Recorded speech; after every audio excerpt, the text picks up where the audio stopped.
My asparagus and goat cheese tart with puff pastry showcases fresh asparagus in the most beautiful way. My tips for using puff pastry tarts are an easy shortcut to traditional made-from-scratch tarts and are ready in under 30 minutes.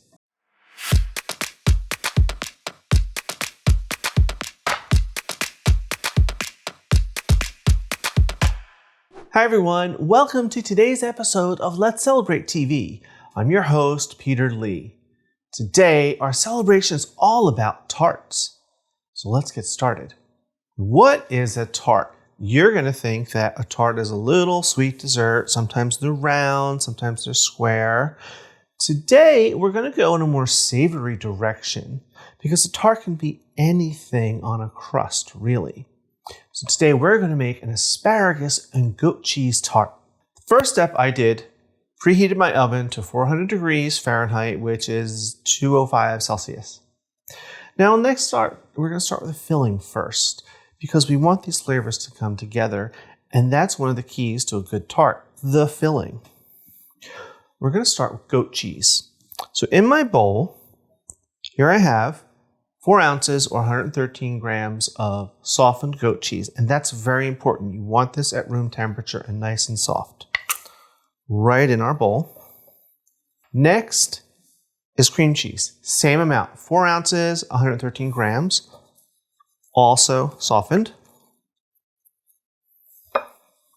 Sour cream is next. A quarter cup or 58 grams, thereabouts. This is going to loosen it a little bit. It's going to add even a little more tang and creaminess. My favorite, garlic. I have 1 clove that I really finely minced up. Now finally, here's a little bit of a twist ingredient. I have some prosciutto here. I have 3 ounces or about 85 grams, and I just finely chopped it up. I'm going to mix that right in. Now we're just going to stir this up. And it's very easy because everything's soft. Could you do this with a mixer? Sure. This is much more fun.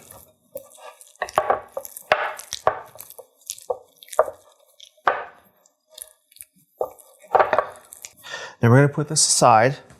And like I said, we just want all these flavors to get to know one another. So let's put these aside. Now, a tart is made on a crust. Today we're going to use puff pastry. Store-bought puff pastry. This is the kind that I like to get. There are other brands out there, so get what you can, but it's in the freezer section in your frozen foods, usually near the desserts. And it's usually 2 sheets per package. This is what it looks like when it comes out of the package. Now, we're going to have to give this a little love first. I'm going to put a little flour down on my board, just a sprinkle, so things don't stick. I want to roll this out just a tiny bit. No more than, say, 11 by 13, which would be 28 by 33 centimeters. We want to keep it rectangle, but you're just going to give it a light quick roll, just like that.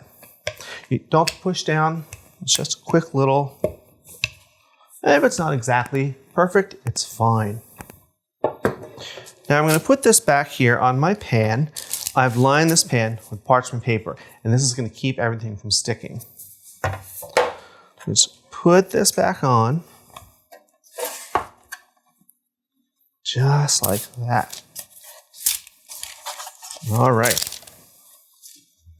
Now I want to create a border for my filling. I'm going to take a fork and I'm just going to put little pricks in a line, about a ½ inch or so, 1.25 centimeters, just like that, just in a rectangle. And again, this does not have to be perfect, and that's the beautiful thing about this type of recipe. So you're just creating a box, essentially. And what this is going to do, this is going to outline and give you a border. And now you know where you're going to put your filling. We're not quite done. I need to put holes in the center part of the box. This process is called docking. And what that's going to do is it's going to let steam escape, but it's going to make sure this part doesn't puff up and your border will then puff up around it. So it's just this easy.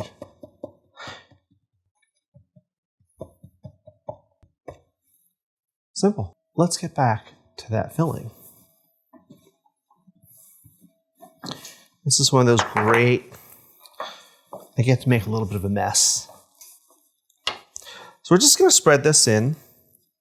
I just use the back of the spoon. You want to just keep it in the box. You don't want to go outside the box because that's your border and then it won't puff up. Just spread it out. Maybe a little sticky, and that's okay. Just be patient. Try and just get it as evenly as you can around.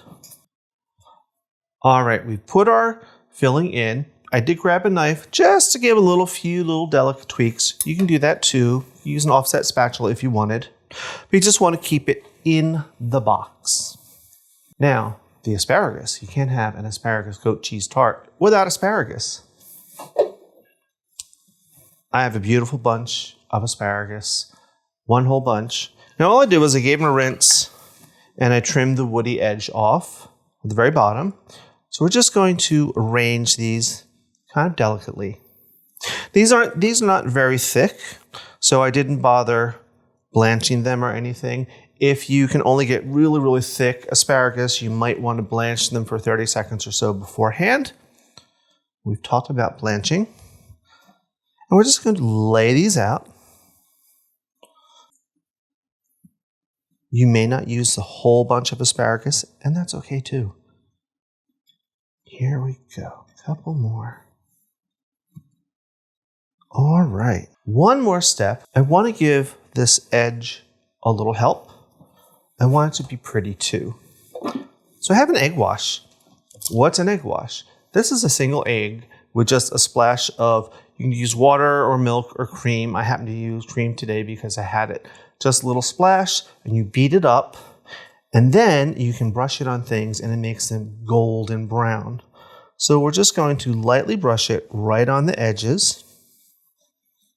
Just like that. You don't have to drown it, just a very light brush.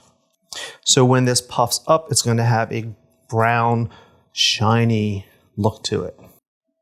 And don't worry if you get a little bit on the parchment paper. All right, that's all we need to do. Now I'm going to put this in the oven. We're going to bake it for 20 to 25 minutes until the pastry is puffy and golden and your asparagus is cooked through. So here we go, off to the oven. Here we are, we're out of the oven, and look how beautiful this looks. Let me lift this up. I don't know if you can see this, but wow, it's pretty.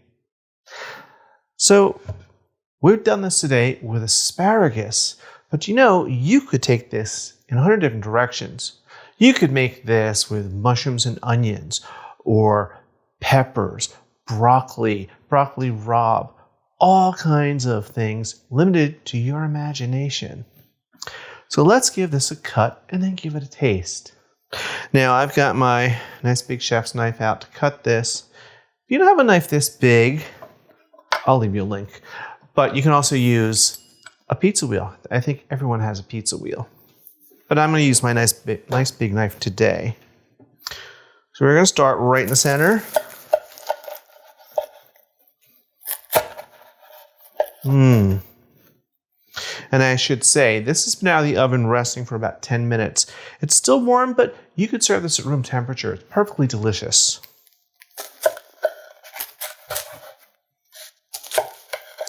Hear that crunch of the puff pastry.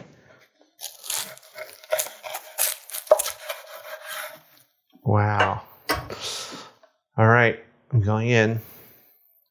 We'll just take this piece here.